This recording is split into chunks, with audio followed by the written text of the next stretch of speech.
our session. Dear colleagues and guests,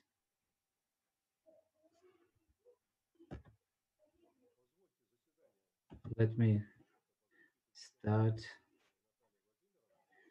start the session of the Dissertation Council of year dedicated to defense of Eremeeva, uh, Natalia Vladimirovna, uh, uh, dedicated on Martin Luther interpretation of by Kant, um, according to the Act of St. Petersburg University. I, Osipov Igor Dmitrievich, uh, the acting head of the Department of History of Philosophy, St. Petersburg University, and now would like to to uh, set up. Yeah, we're announcing a technical interval for uh, for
we continue our work,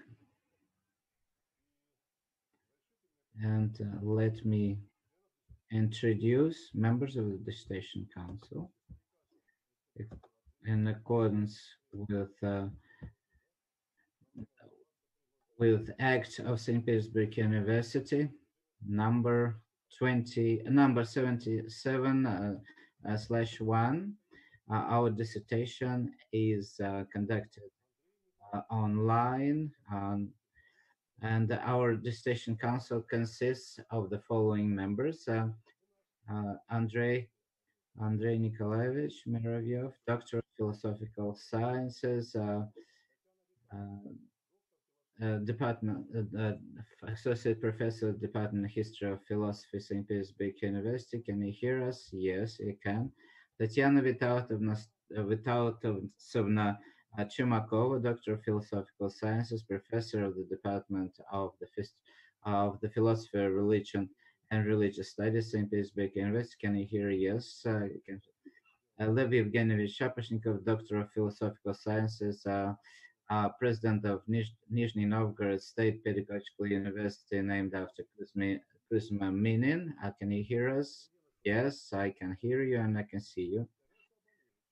Teresa Abolevich, Doctor of Philosophical Sciences, Professor, Head of the Department of Russian and Byzantine Philosophy of Pope University of John Paul II in Krakow, Poland. Yeah, Sister Teresa, can you hear us? And yes, greetings from Poland. And a candidate, Natalia Vladimirovna Eremeeva, can you hear us? Can you see us? Yes. Yes. Also online with us, the academic advisor of the dissertation, Oleg Ernestovich Dushin, Doctor of Philosophical Sciences, Professor of the Department of History of Philosophy of St. Petersburg University. Can you hear us? Can you see me? Yes, I can see you. Therefore, all members of the Dissertation Council, as well as the candidate and the academic advisor, are online. We can see and hear each other. And colleagues, since our session is conducted in an online format, according to the above mentioned Act of St. Petersburg University, according to the procedure, if there is any technical interference, you cannot see or hear us, please let me know, and I will announce a technological interval to remove the obstacles of transmission. Do you follow me? Yes. Well, uh, can can we can we res- if you lose connection with me, then Tatiana Vitautasovna Chumakova will replace me as chairperson of this until the connection is restored. Dear members of the do we have any objections? No. Also, I would like to announce that a live broadcast is on. Accompanied by simultaneous interpretation from Russian into English and from English into Russian. And this broadcast is conducted on the website of St. Petersburg University. All members of the live broadcast can voice their opinions or comments online, but they should relate only to the presentation of the dissertation, uh, and these questions will be relayed to me by the technical support and by the curator of the defense. And therefore, I would like to ask that all questions that have no correlation to the academic discussion, the dissertation, the text, and the evaluation of the dissertation will not be uh, read out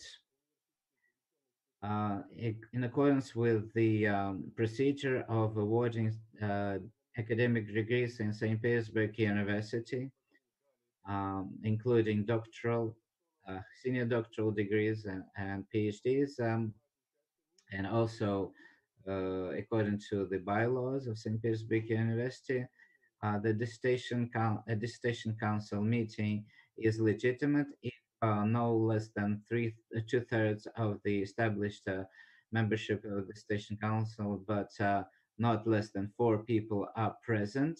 Participating, our dissertation council consists of five people. All five people are online with us, and therefore the quorum is there.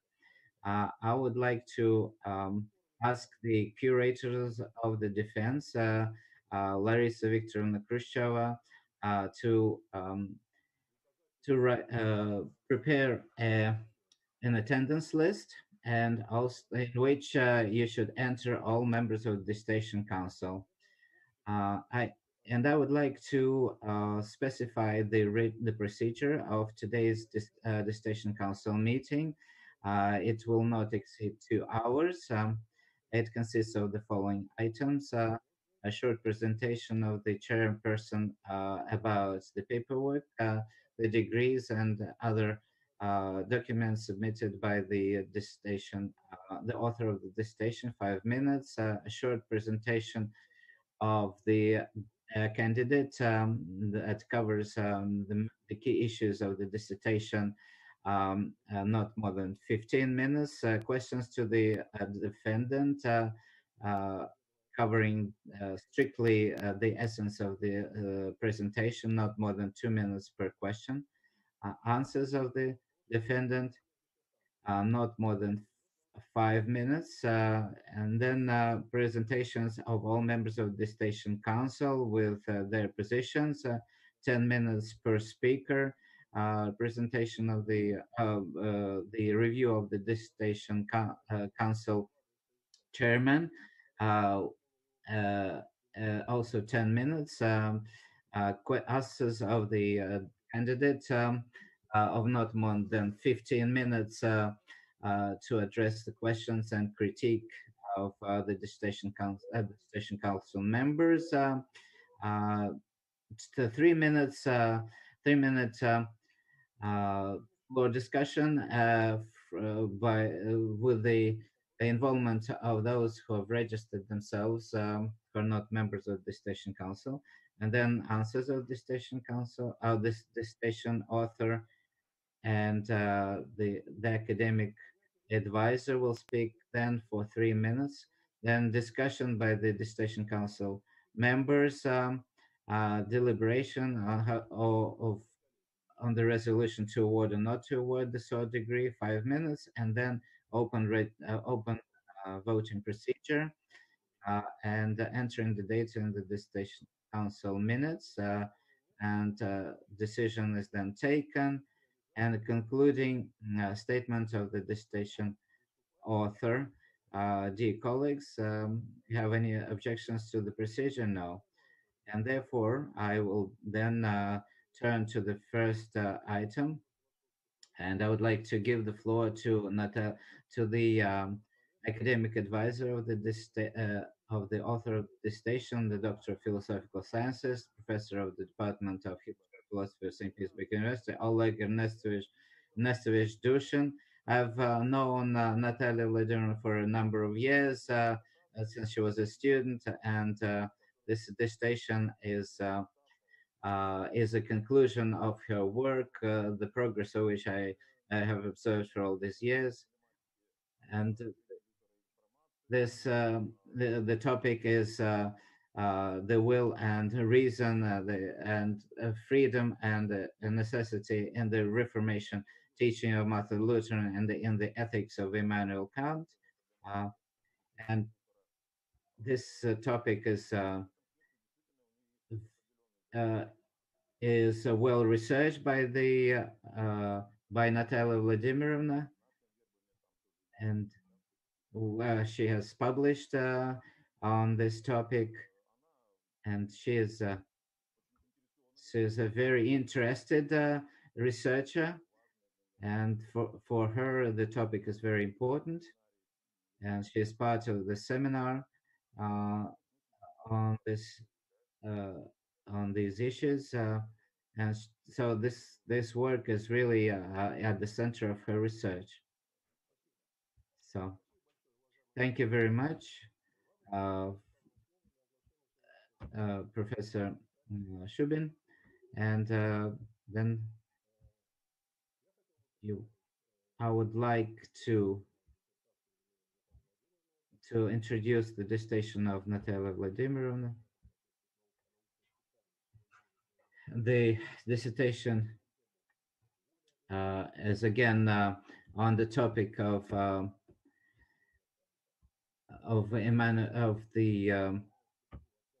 the will and reason, freedom and necessity in the Reformation teaching of Martin Luther in the ethics of Immanuel Kant, and this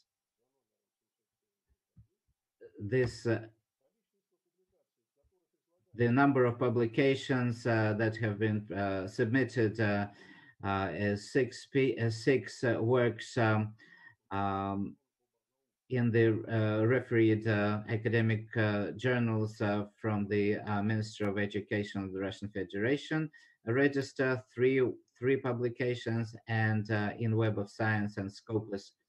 There are no publications in the Web of Science or Scopus databases. The the defendant has submitted a full package of documents to to meet all the requirements, and they do meet all the requirements of the dissertation. So the curator of today's session is Larisa Viktorovna Khrushcheva, who is online with us. Before we give the floor to the defendant, do you have any?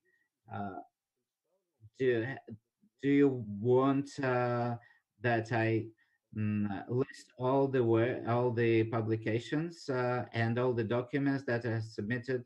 No, but there's no need. There is no need, thank you. Then I have no questions. Thank you, Andrei Nikolaevich. Now we'd like to turn to the presentation of the defendant, and I would like to remind you that Natalia Vladimirovna, they have 15 minutes for your presentation. Please, the chairman of the Dissertation Council, dear colleagues, dear members of the station, to the, to the defense of the degree of the kind of sciences, I submit my dissertation, the history in the history of philosophy field, will and reason, freedom, and the need for reformation, for the Reformation teaching of in the Reformation teaching of Martin Luther and the ethics of Immanuel Kant. The subject of this dissertation is the ethical teaching of early Protestantism and the ethics of Immanuel Kant, and the subject is the concept of will and reason and the concept of freedom, necessity, and duty in Protestant theological thought and writings in the writings of Immanuel Kant. The overall goal of this work is to analyze the development of Protestant ethical concepts and their reception in the moral teaching of Immanuel Kant about the duty about duty in the light of the change in the religious and moral identity of the Western European individual from the Middle Ages to the Enlightenment. To achieve the stated objectives of the study, the following specific tasks were solved.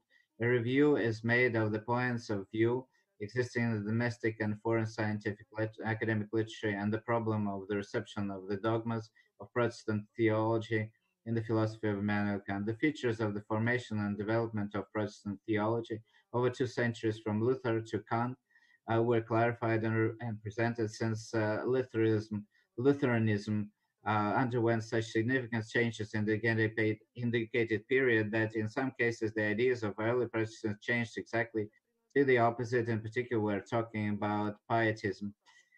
Using the analysis of the test, the German philosophers' commitment to the ideas about human nature, characteristic of the followers of Augustine of Hippo, to which Luther belonged, as well as Kant's belonging to an antinomic tradition coming from the Apostle Paul through Augustine and Martin Luther was demonstrated. Specificity is defined in the main content of key terms and concepts such as duty, freedom, necessity, the teaching of Martin Luther and the ethics of Immanuel Kant is disclosed. The main contradictions unfolding around the interpretation of these concepts are indicated. The general perspective of the change and formation of the personality of the European in a period from the Middle Ages to the Enlightenment is presented. The traditional method of historical and philosophical research are applied in the work, textological analysis of sources to terminological analysis, methods of reconstruction of social realities and ideas, comparative approach, analysis of modern research literature. In addition, elements of the methodology of universal cultural research were used, which made it possible to uncover the dynamics of the development of the European individual personality in the context of a change of eras. The goal stated in the study was achieved through the use of conceptual analysis, which allowed us to give a multifaceted idea of the phenomenon of freedom and the need for the ethical aspects of Protestant thought in its development from the late Middle Ages to the Enlightenment. The main provisions to be defended: the understanding of the nature of the will and reason, the will of reason of man, presented in the Orthodox Protestantism of the Luther era and early Lutheranism, is almost completely reproduced in the teaching of Kant. The transcendental plan of freedom does not belong to sensuality. Freedom is understood by both thinkers solely as a spiritual phenomenon as is carried out in the sphere of moral world, done with the necessity of duty, thus forming the doctrine of duty. The understanding of freedom by Kant is largely close to the antinomy of Luther's freedom, forming a constitutive series of antinomic traditions in creation: the Apostle Paul, Augustine, Luther, and Kant. The scientific novelty of the study lies in the fact that the study, using the achievements of domestic and foreign scholars representing historical and philosophical schools, opens up new possible points of view on the question of the relationship between the moral issues of Protestant teachings and the ethical philosophy of Immanuel Kant. The work proposes, although dislodges this from the traditional reading of Kant, to focus on the problem of the act, the ethical dominant of practice, which on the one hand, reveals a surprisingly modern priority of the act in Kant's ethics, and on the other hand, it brings it closer to the religious principles of Martin Luther. The historical, philosophical, and comparatively religious aspect of the dogma and ethics of Protestants I also examined in detail. A comparative textological study of sources I presented, many of which have not previously been subjected to such an analysis, based on the Protestant, including Finnish Scandinavian philosophical tradition. The correlation of the methodological, anthropological, and ethical ideas of Immanuel Kant with the dogmas of Protestant theology proclaimed by Martin Luther is revealed and substantiated. The relevance of the work and the historical aspect is to appeal to the view of German thinkers Martin Luther and Immanuel Kant from the point of view of a historical and philosophical analysis and their ethical ideas in the relevant socio-cultural and historical context.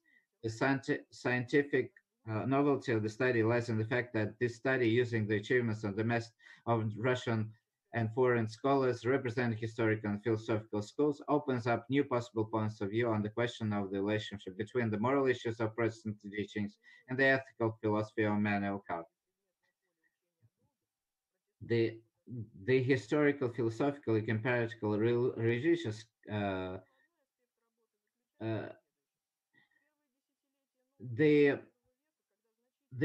practical the practical relevance of the work is the historical aspect is to appeal to the views of German thinkers Martin Luther and Immanuel from the point of view of a historical and philosophical analysis. The doctrine in the third chapter, oppositions and dissonances of faith and reason and will in the teachings of Martin Luther and Kant, contains a study of the doctrine of man Luther and Kant of the man Luther from the perspective of the problem of sin, which allows us to answer the question of how to the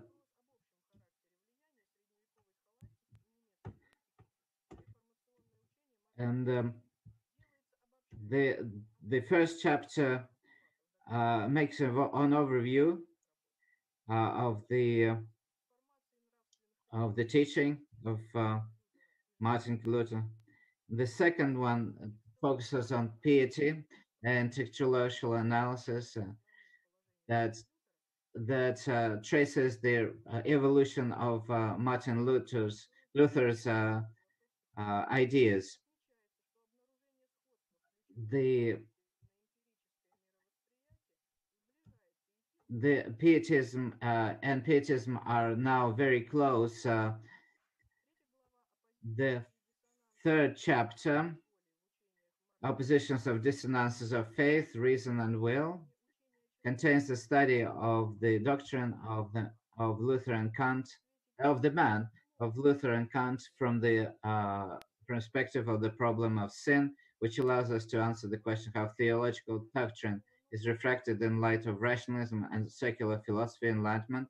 On the one hand, the basis of a new rational theology is revealed, and on the other hand, as the similarity of Kant and Luther in the epistemological paradigm is recognized when they both demonstrate the gap between the cognitive abilities of man and the nature of higher reality, which remains fundamentally unrecognizable. Through the explication of practical interest, a key concept is highlighted. The fundamental concept of Kant's ethics is the concept of moral law. The comprehension of faith by Luther and Kant is compared through the prism of this concept of moral law. The following similarities are found. First, for both thinkers, faith is the opposite of knowledge. For it, there are other provisions, postulates. Secondly, faith is understood not as something dogmatic. This last essence is a church faith, not faith in the true sense of the word, but as a necessary personal need and interest of each person. Thirdly, faith can only be inherent in man as a privileged being among all other creations because of the special status of man in the world. It is concluded that in Kant's ethics, the idea of complete moral perfection is not understood as a created thing, but as the only forgotten Son of God. This thesis is substantiated that the thesis is substantiated that in his study of morality, Kant postulates that since the truth that cannot be derived only from experience is not reached by reason, the practical interest of the mind is not directed towards cognition, not to truth, but to need, changing the mood when radical evil is overcome in man and good is planted. Chapter 4, The Dialectic of Freedom and the Need of Teaching of Martin Luther and the ethical philosophy of Immanuel Kant, is devoted to a detailed analysis of the issue of freedom and slavery, of will and the understanding of two German thinkers, and in this regard, the doctrine of duty, which is a marker of Protestant ethics in its development from Luther to Kant. In the first paragraph, Conscience and Calling, Freedom and the Enslaved Will of a Christian, Revelation and Apostatism in the theology of Martin Luther, concludes that the antinomy of Luther's freedom expressed in the paradoxical understanding of predestination as a duty committed in relation to oneself and one's neighbor is directly points to the way to the way to Kant's doctrine of freedom. The second paragraph, the search for freedom and the value of necessity in the phenomenal and new nominal words from Martin Luther to Immanuel Kant is devoted to the consideration of Kant's fundamental question about the subject of reasonable hope and contains an analysis on the concept of duty. The idea common to Luther and Kant that the transcendental plan of freedom does not belong to sensualities is emphasized. This spiritual freedom is brought by both thinkers into the sphere of moral doing, having a more significant practical than speculative value. This is how the doctrine of duty is formed, to a certain extent common to any spiritual and cultural space whose markup is given by Protestantism. It is proved that the, um, the categories such as spirit as and flesh, sin and savory or will turn out to be categories of Kant's moral philosophy. The similarity in the characteristics of key moral categories in Luther and Kant is demonstrated. This thesis is postulated that if Kant's practical conclusion about freedom is to find a law by which the world of phenomena is connected with the world of new nomen, nomenos. In this case, the understanding of moral law is very close to the fundamental concept of the logos. And the main provisions and the results of the dissertation were presented and discussed at the Department of the History of Philosophy and of the Institute of Philosophy of St. Petersburg University in a number of publications and speeches at scientific conferences and seminars. The author has published 12 articles and translations on the topic of the dissertation. Of these, 3 works were published in publication, including the list of the Higher Dissertation Committee of the Russian Federation. Thank you for your attention. What do you call this? We continue our work. Do you have any questions regarding the presentation, regarding the dissertation itself? Uh, any questions? Igor Dmitrievich would like to ask this question. Dear Natalia Vladimirovna, both in the dissertation and in your presentation, we heard the formula of Kant of radicalism of man's nature. How do you understand?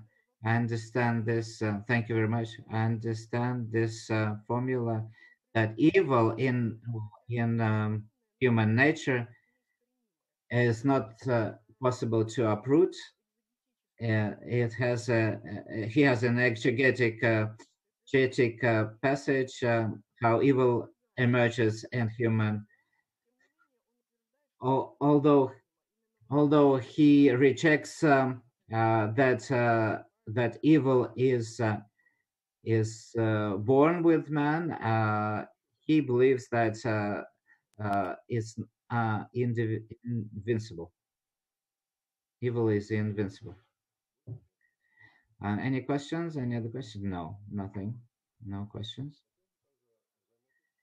I would like to state that there have not been any external reviews. Therefore, we are moving on, and the next item is the statements from the Dissertation Council with their reviews and questions and criticism. Dear Natalia Vladimirovna, would you like to address questions after all after each review, please? Thank you. Okay. Yes. Next, I would like to consult with the members of the Station Council because all the reviews have been published on the website of St. Petersburg. I suggest that you read only the key points, including questions and criticism of the dissertation. Do we have any objections? I agree with this. I agree with this suggestion. Levi Evgenievich, do you agree? Andrei Nikolaevich, Professor Belevich, I agree. Thank you. Dear colleagues, then we proceed to the reviews of the members of the Station Council. The first one is by Muravyov Andrei Nikolaevich. Dear colleagues, I enjoyed reading the dissertation of Natalia Vladimirovna and then congratulated her and myself as a professor of the Institute of Philosophy with such a researcher. And I agree with the academic advisor. This is a uh, this is this has been a long effort, and very good results have been achieved. And the main strength of this work that allows the author to defend her dissertation in the field of history philosophy, because she doesn't divide religion and philosophy. These are two. This religious phenomenon is the closest spiritual phenomenon close to philosophy, and the history of culture, which includes the history of philosophy, because Natalia Vladimirovna speaks in within this field. All the dissertation is based on these strengths, on this right approach, and the drawbacks are the other side of this column of the same, based on the same principle, and therefore it's really vindicate really a religious angle makes the author uh, mix up religious studies and the history of philosophy or moral teachings, and because and she says that Immanuel Kant reproduces Martin Luther's teachings or doctrine. Well, this may be true, but not entirely. Uh, well, Martin Luther is characterized very often, but as a theologian.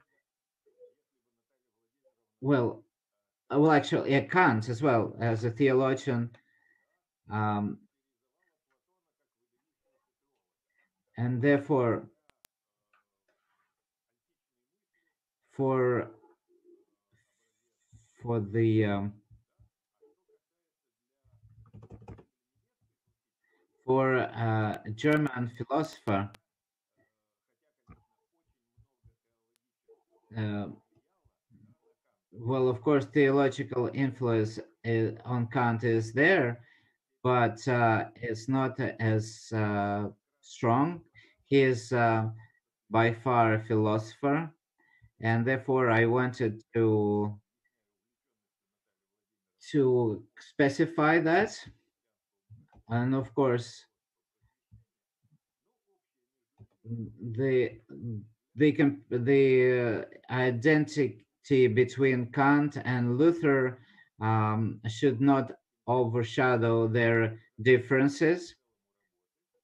The second thing is the well the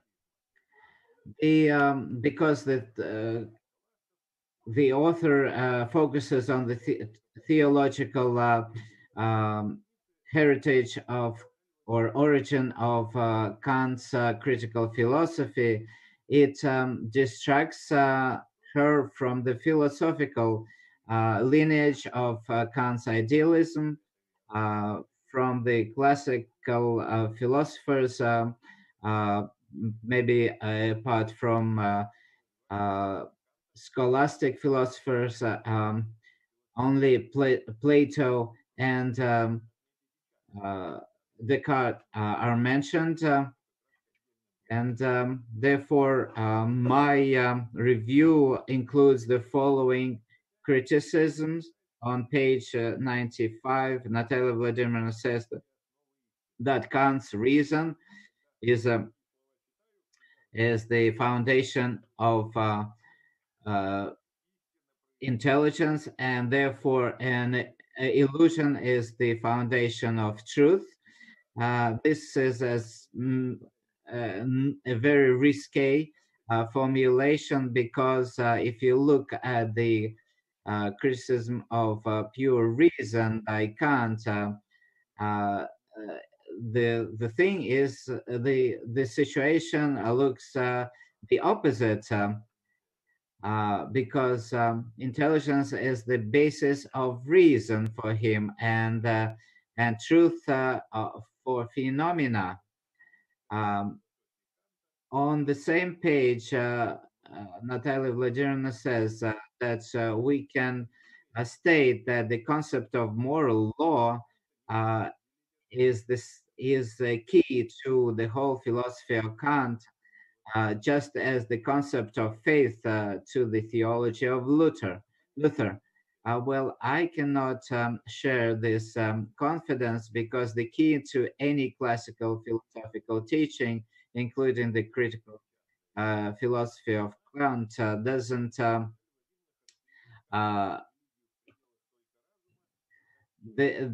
does not get confined only to one concept from the teaching.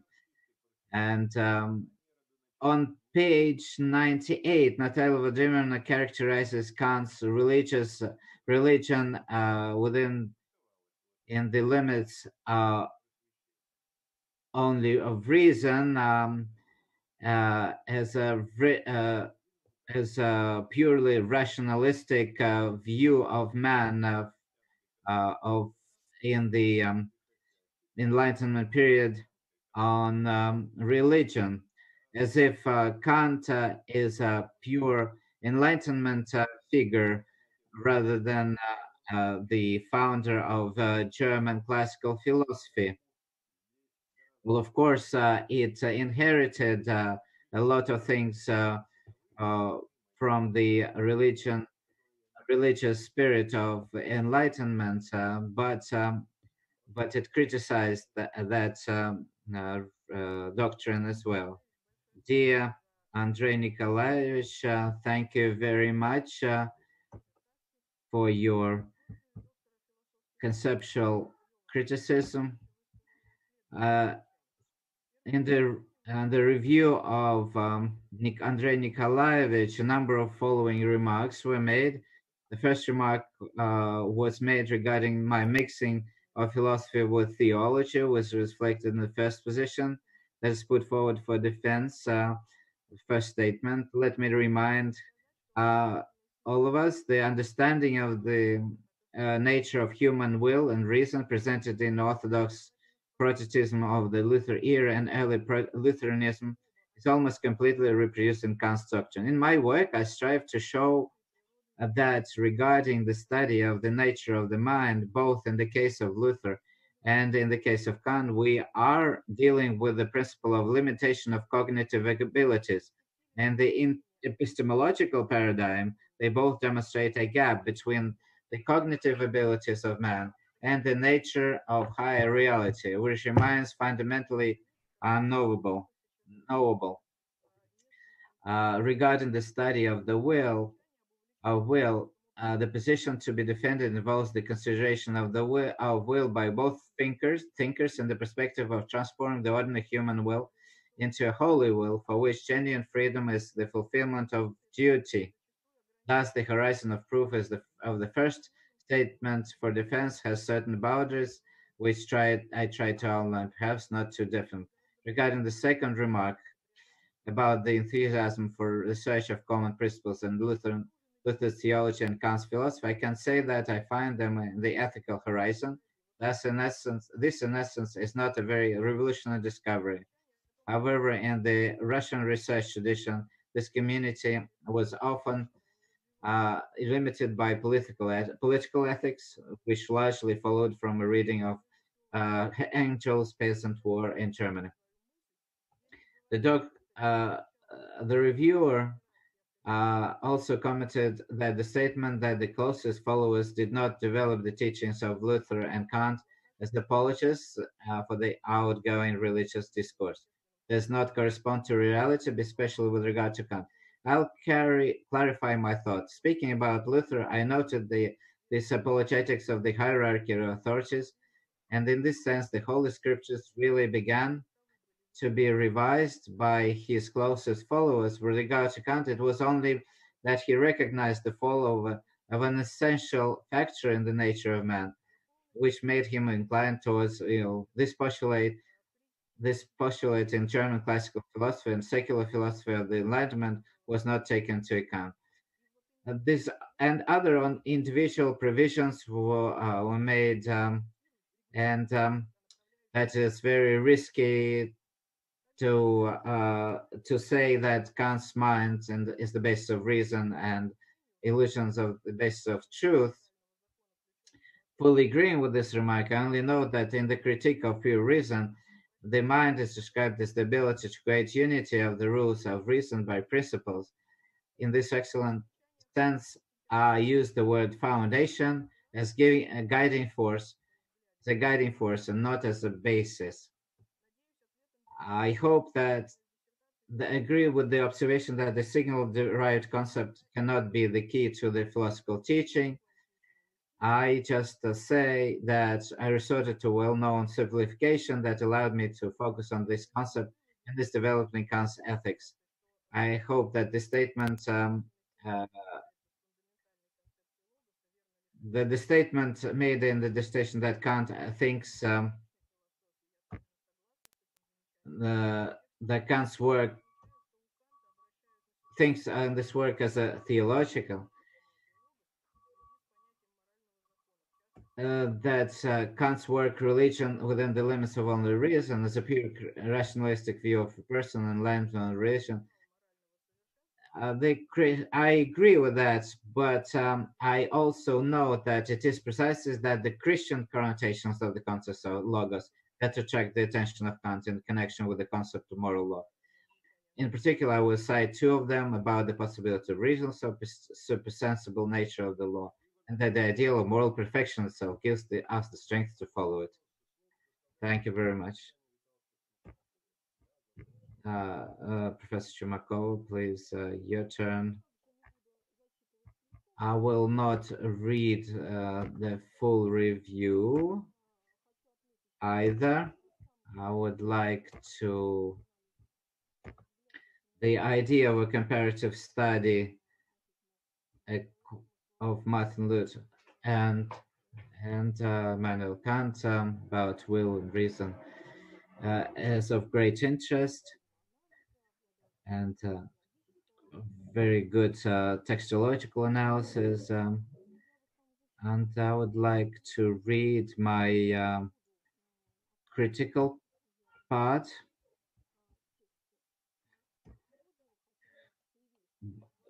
I have some more questions, but this is what I have in my review. I'd like to say that despite the significant work, the dissertation needs some stylistic proofreading because there are sometimes passages that have no relation to the topic of the paragraph, the section. There's one passage that is uh, it's interesting to note that the early effects of Orthodox community of the Orthodox community uh, uh, accessing well addressing the Lutheran uh, theological literature and especially the translation of Simon Todorov. Um, the well, I think that at the time already there was a criticism of Lutheran the Lutheran teaching as far back as the 16th century. Second, I would like to note that some drawbacks of historiological of the overview of history. Of course, the philosophy of Kant is well studied in the Russian history of philosophy, but Luther still was studied even more, and this, of course, I cannot belittle the work of the research center headed by Professor Dushin, but Martin Luther still attracted even more interest in the Soviet time and even pre-revolutionary time than is reflected in the research work that we're discussing today. And both in the theological works and in the history, I would like to refer to Granovsky's works, and well, of course, there were some drawbacks. There were some problems with censorship, but during the Soviet period, Solovyov's work come to mind, and in the 70s, quite a few works were published on Martin Luther, and even a superficial analysis of the research literature shows that there have been many more works, including even PhD dissertations,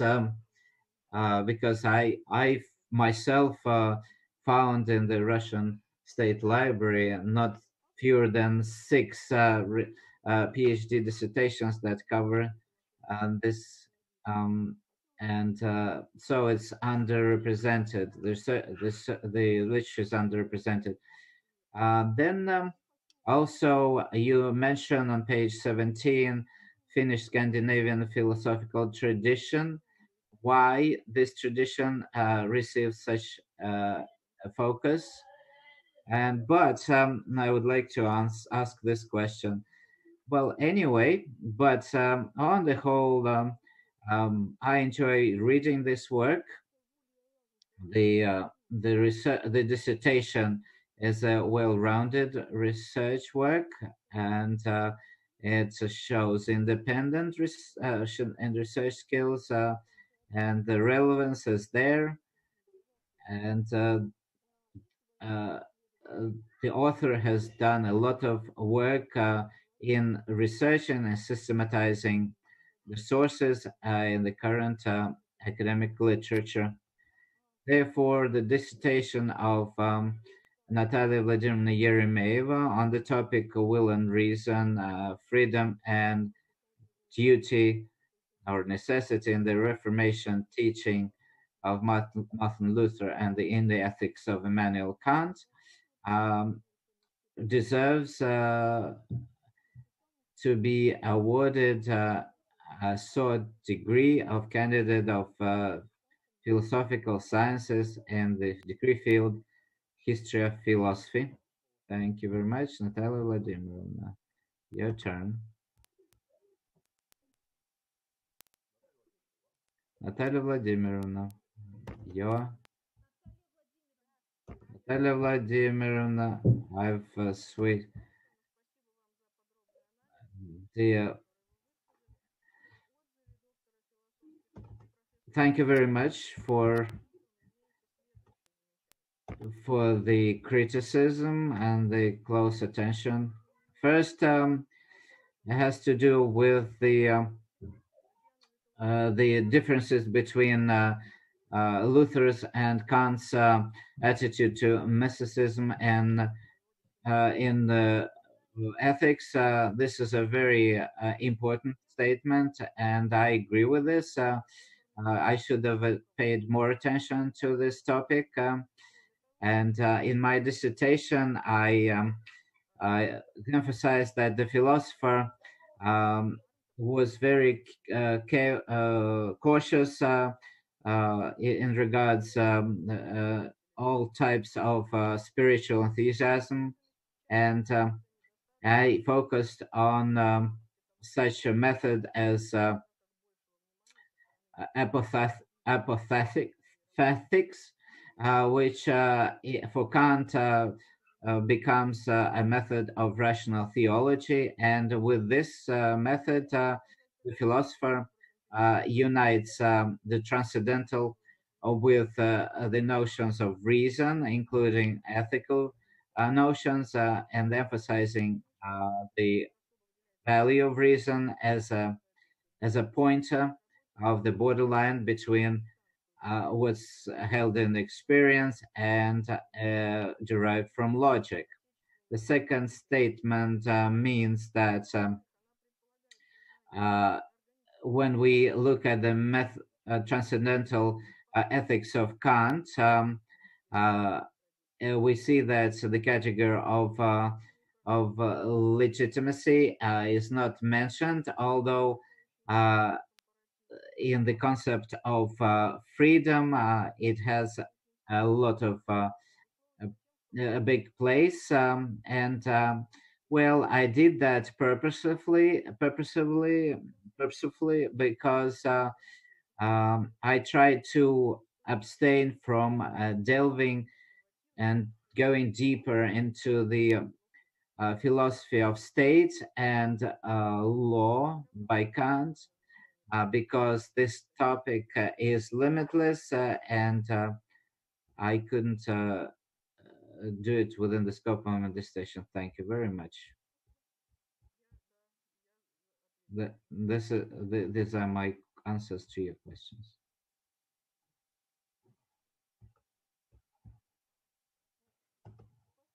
Thank you very much. Yes, I said yes. I'm satisfied. I think we lost uh,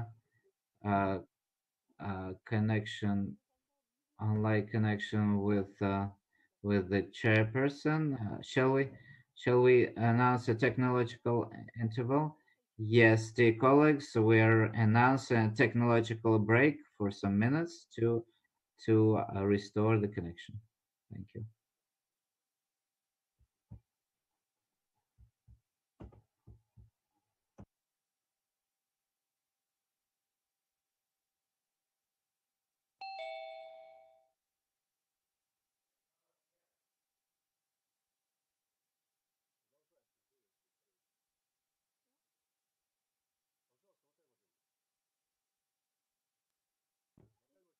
Natalia Vladimirovna, uh, we can't see you. We couldn't hear you, or can you see me now? No, we can't. Can you hear me? Yes. No, I don't know what happened. Could you leave the conference and enter, join the conference again?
Continue our work.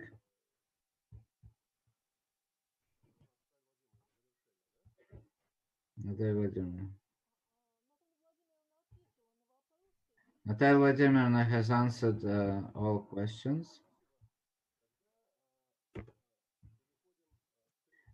There were Lev Evgenievich Shapetnikov, your turn.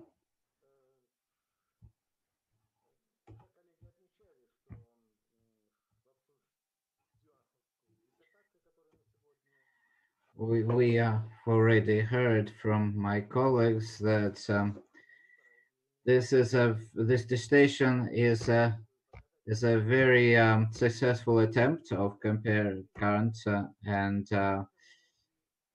on Martin Luther and Immanuel Kant on the religious and ethical issues, philosophical issues. The author studied the sources and literature on the topic, and therefore she uses definitions of the key concepts correctly, such as duty, uh, freedom, and necessity, in the views of the of both thinkers. Uh, then another strength of the dissertation is that the dogmatic foundations of Protestantism and their relationship with the ethical principles well studied as well as substantiated. And but there are some drawbacks, of course. The structure of the work, for example, doesn't correspond to the name of the title of the dissertation. For example, most parts of the first and second chapters uh, have a very vague relationship to the topic of the dissertation, and therefore I would limit them to the limit the content of these chapters to just a couple of paragraphs. Uh, but on the other hand, there's an absence of the assessment of neo-Kantian and liberal and conservative doctrines in Protestantism, and therefore, which interpreted Lutheranianism in a certain way. And the second, when analyzing the relation, the when you when we look at the Orthodox Protestantism of the epoch, the era of Luther and early Lutheranism, the understanding of the nature of will and reason were practically fully reproduced in Kant. Well, on page 18, well, unfortunately, this is not very uh, substantiated or controversial.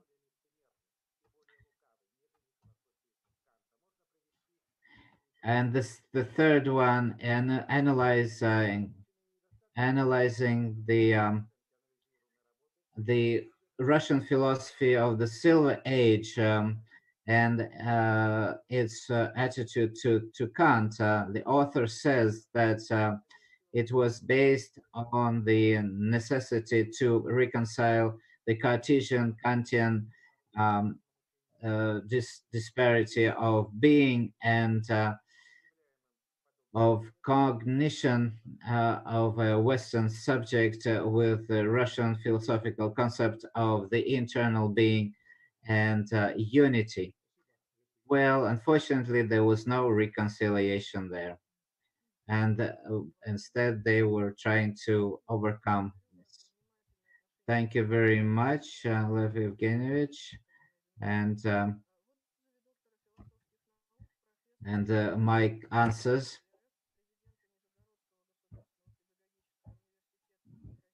the following the criticism in, is included in the review. First of all, the structure of the work that there's something missing in the work, and that is that the object of the research is the ethical teaching of Protestantism, and that what is missing is the assessment of neo-Kantianism and liberal and conservative doctrines in the subsequent subsequent Protestantism. Um, this was a very important remark for me. I would like to say that um, I would I should have probably limited the object of my research by the ethical teaching of early Protestantism. In this case, it would have been good to include neo-Kantian and liberal and conservative doctrines in the review. As far as the content of the first and the second chapters, I would like to note that my work is is of a historical and philosophical nature, and therefore um, I included and brought a context into my research focus. The second statement relates to the first statement that it was not well argued. Um, and that's I agree with it that the formulation of the first statement for defense was not clear enough. Uh, Nevertheless, the categories of Protestant teaching about man that have theological content, such as spirit, the spirit and flesh, sin and slavery of will, find their way to the philosophy of Kant, and therefore they can be then studied from a historical and philosophical perspective in the ethical system that was set by Augustine and developed by Luther. Now I would like to hear from Professor Teresa Abalevich. Thank you very much. I'm not going to read the whole review. I liked the dissertation. Maybe I will talk about bibliography. Uh, a lot of works have been quoted by an English translation rather than the German original. My two remarks, critical remarks. The first one refers to the first chapter. The first chapter is a historical, philosophical, the emergence of Luther's ideas about man. It has very schematic character, and for this kind of work, I think uh, it is acceptable, but what I really think is oversimplified is the the calling of monks in the work of Martin Luther, and unfortunately, this was oversimplified.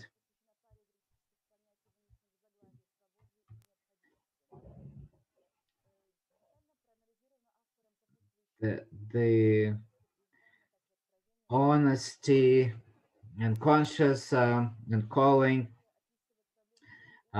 these concepts were analyzed very well, and also revelation and apophastics and the in Lutheran. I understand that the second pair, uh, calling and honesty, describes the problem of faith and reason rather than freedom and necessity. Although the author of the dissertation still applies it quite convincingly for the understanding of the concepts of freedom and necessity. But a more controversial statement is that in the Eastern Church, uh, the apophatic uh, theology did not find close attention, and rather they focused on the teaching of the energies of God. Well, latter is exactly apophatic or negative theology of the Eastern Christian tradition, and this and the fact that it doesn't have the character of dogmatic cognition is connected with a different understanding of the nature of theology as such. But on the whole, the dissertation conforms to the requirements of such work. The Funny professor for your criticism, and I would like to answer. The first one is concerned the fact that the discussion about the monastic vocation in the Middle Age are rather sketchy, while the practice of church life is more complicated and nuanced. I completely agree with this remark. Indeed, in this part of the work, I try to emphasize the facts of Luther's biography, and in this context, the very history of his entry to the order bears an imprint of illustrativeness and is presented collectively based on the later biographies of the reformer. Uh, the second remark refers to the issue of the analysis of theology as of relation and apophatism of Luther is more applicable to the problem of faith and reason than to the problem of freedom and necessity. In the text of the work, tracing Luther's way out of this dogmatic problem to the plane of moral theology, I try to emphasize how Luther critically analyzes the foundations of Christian morality before concluding slavery, conscience, and will as an implementation of an act of divine predestination. Third remark states that the statement the apostatic theology, but the doctrine of energies received special recognition in the Eastern Church is doubtful, and that the discussion of the apophatic theology of the Eastern Church in this work is necessary, since this issue does not direct to the topic listed. As for the application of the term apophatic typology to the doctrine of energies, to eliminate the limiting them, I based on the remarks drew upon the semantics of the verbs to which the origin of the term is derived, since the basis of fa is reproduced not only in the verb pasco, but also in the meaning of reinforce pati, I affirm say, but I also in the basis of another verb, pytha, pyvoth. I show, real, reveal, declare. I use the term apophatic theology to energies precisely in the dogmatic aspect. I agree that in this paper, this issue cannot be developed. However, its inclusion does not seem to be superfluous, as an indication of the possibility of further investigation of the dialectical dispute of the theology of relation and the apophatic philology of the removal of the perspective of moral work. And I would like now to to read my review. Uh, I would like to voice my review. The dissertation um, is multidisciplinary, and this is the is in philosophy, religious studies, and the history of culture. And the goal of the dissertation is to study the development of Protestant ethical concepts and their recognition in the moral teaching of Kant about uh, duty and in the light of changing religious and ethical uh, uh, awareness of in the Eastern European Middle Ages to the era of the Enlightenment. The dissertation has a textological analysis, and this had not been done. The methodology is based on historical and philosophical, historical and cultural and hermeneutic and source uh, source study analysis. It derives from the reconstruction, based on the reconstruction of philosophical ideas in the context of socio-cultural aspects of their formation. The dissertation consists of 4 chapters, and it's well thought out.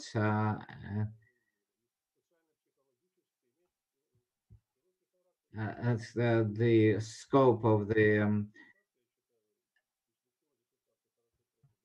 station has a large scope, and the station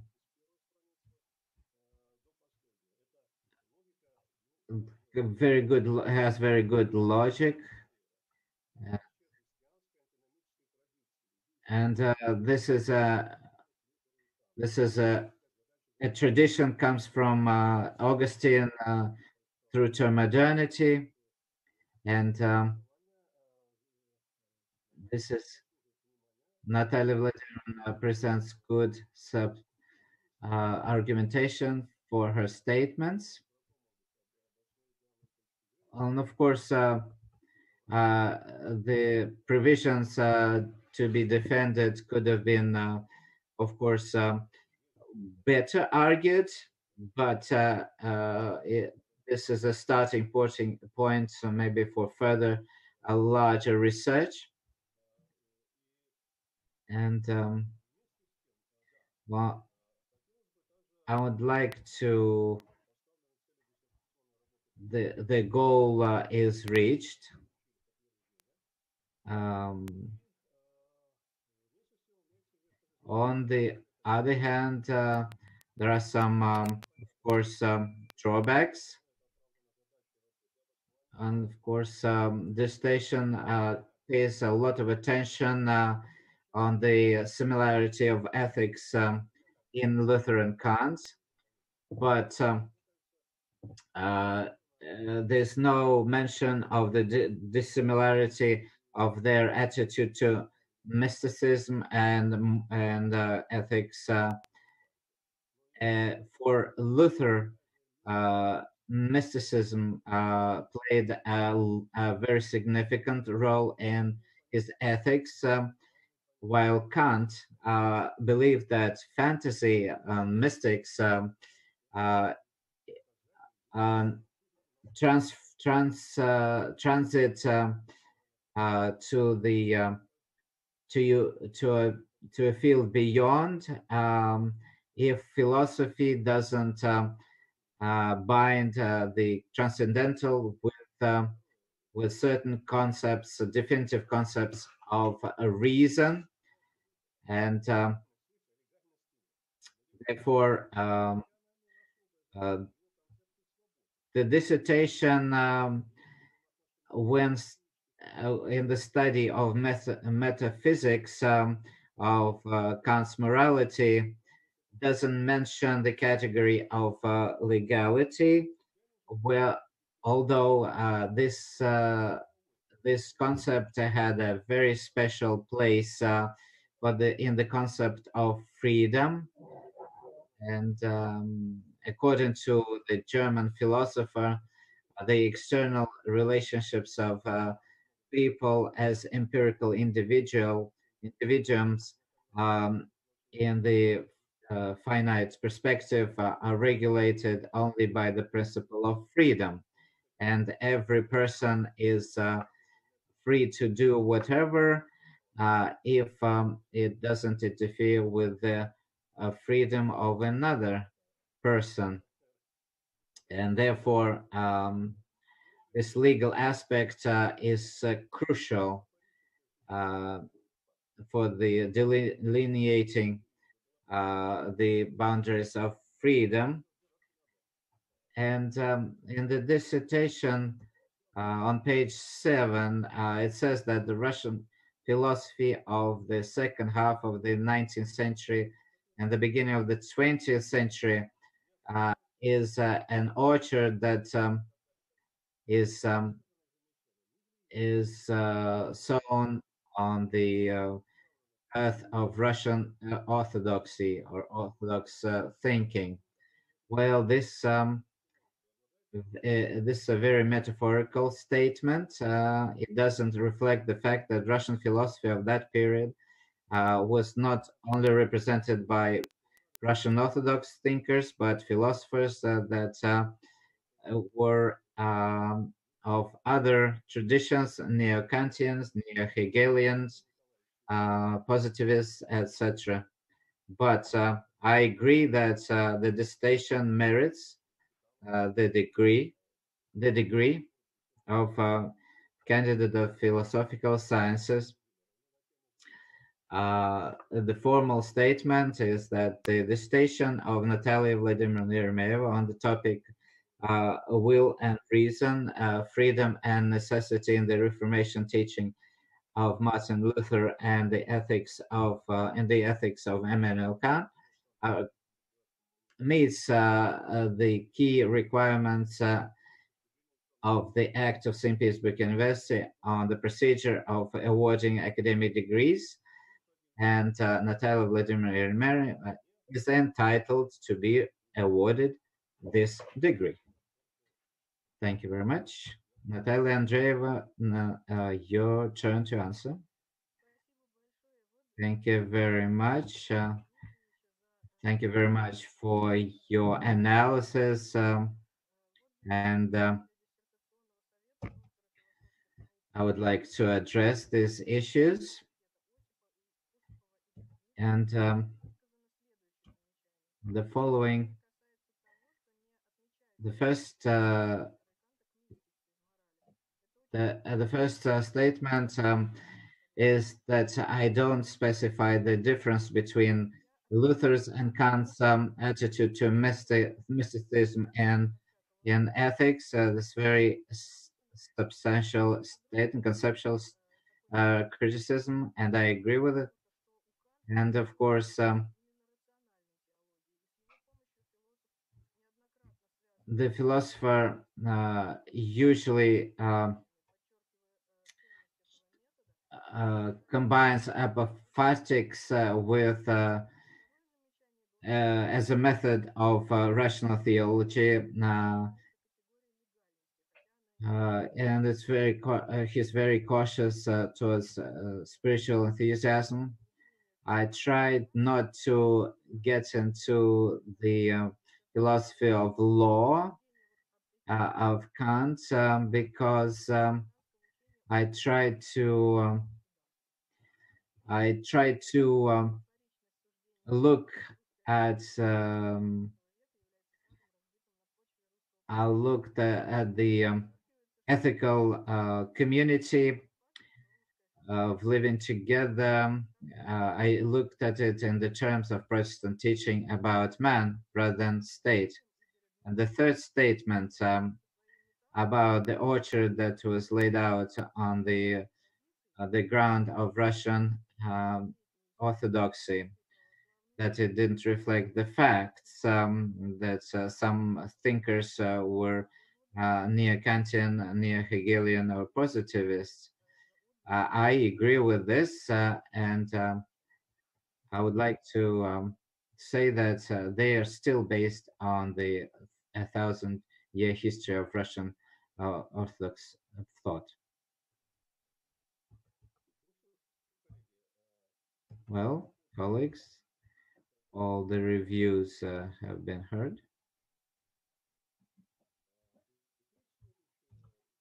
This is the next item. Questions that have been submitted via email. Larissa Viktorovna, could you advise us? Do we have any questions? Yes. One question has arrived. The grammar and the punctuation of the author is, after reading a very interesting dissertation and listening to the presentation, how can the author,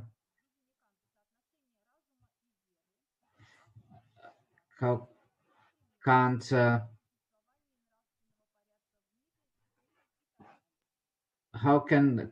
how did Kant reveal about the issues of the revelation? Because I'm writing a book about German idealism. Yes, I heard this question. This question has looked at by Kantian scholars, but in Russia. But I would like to cite them both in Kant and in his preface.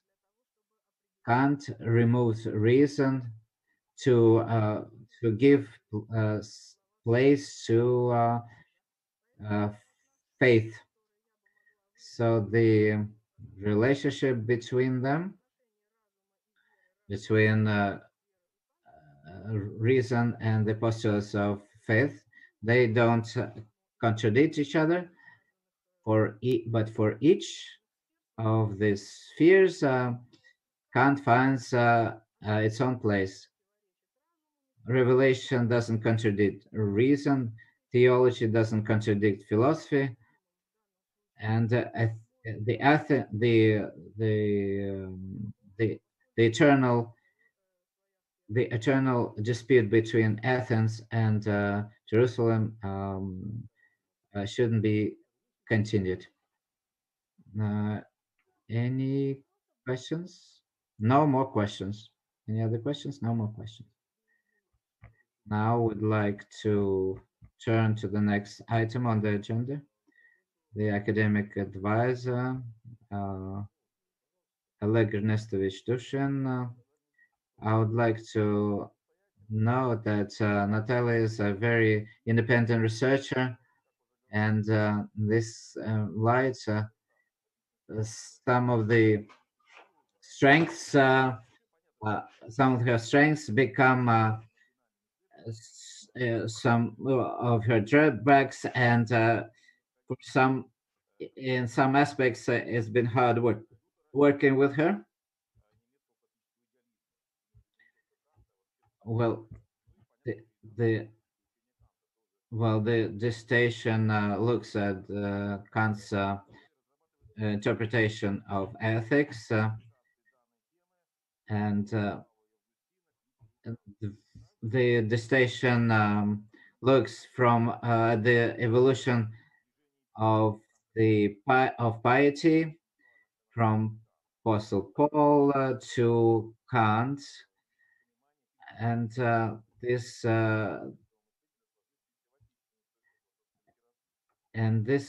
is reflected in the research of Kant in Russia. Natalia Vladimirovna has done her work over several years, and she has um, published a lot of works and a lot of articles, and also made presentations at a number of conferences. Therefore, the the work is the result of these efforts. Since we are working in a remote mode, have you any questions, both members of the Dissertation Council or anyone present? Do you have any questions relating to the procedure of working in a remote uh, mode? No, no remarks? No objections? Professor Abelevich, do you have any comments? No.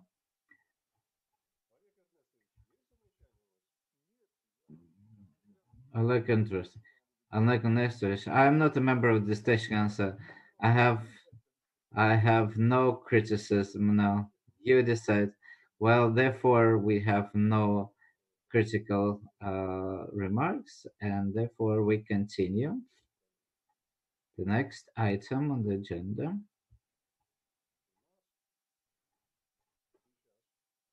we have we are turning now to a very important stage. We have we can deliberate the resolution of awarding or not of awarding a third degree uh, in a closed format. No interval, no interruption of work is needed. No, Professor Abalevich, everything is clear. No interruption is needed. I think everything is clear. No break is needed. I also agree with your opinion. I don't think that we need any break. So we continue our session. So I would like to put this.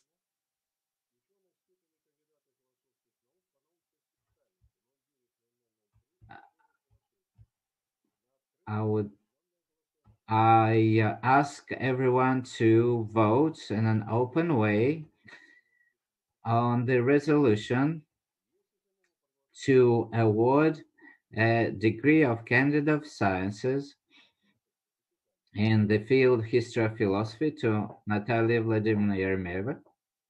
And I would like to remind you that a decision of the Dissertation Council is positive if not fewer than three members of the dissertation have voted for Andrei Nikolaevich. Your opinion, both the dissertation and the answers and the defense convince me that undoubtedly she deserves the third degree. Member of the council, Natalia Vitasovna Chimakov, I vote for the awarding of the degree. Member of the council, Lev Evgeny Shapashnikov, I agree with my colleagues.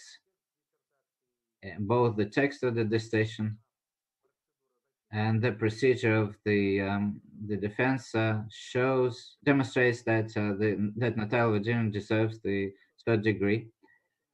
Professor Teresa Billet, I and I vote for the awarding of the degree, and I also agree. I vote for the awarding of the degree in the field. Therefore, dear colleagues and guests, I declare that out of five members of the Dissertation Council who voted, uh, five voted for the resolution to award Eremeeva Natalia Vladimirovna an academic degree of Candidate of Philosophical Sciences and the academic field 090003, the history of philosophy, is taken. Dear colleagues, because our our session was in remote mode. Do we have any questions on the procedure? No. Th- uh, Professor Belarus? No. No questions. No criticism. I have no. Therefore, so the concluding uh, word of the defendant, Natalia Vladimirovna. Thank you very much, Igor Dmitrievich. Thank you very much, members of the Dissertation Council. I thank all those who helped and have been with me on this long journey. I I thank. Uh, I'm grateful to Professor Dushan that have been working under his on my work under his guidance, and it's been easy working with him. Thank you for your comments, for your attention. I hope to continue my research and uh, and meet with you at conferences. And I would like that in the future my work would continue. Yeah, thank you very. Thank you for the honor that you gave me. Thank you today. On Let dear colleagues, on your behalf, I would like to congratulate Natalia Vladimirovna on the awarded degree and wish her uh, successful future work and and health. Thank you very much. Thank you. So virtually we can clap as well. Thank you very much, everybody, for that. This session has been conducted at a very good level. And this session is over. Please switch off the broadcast. Thank you.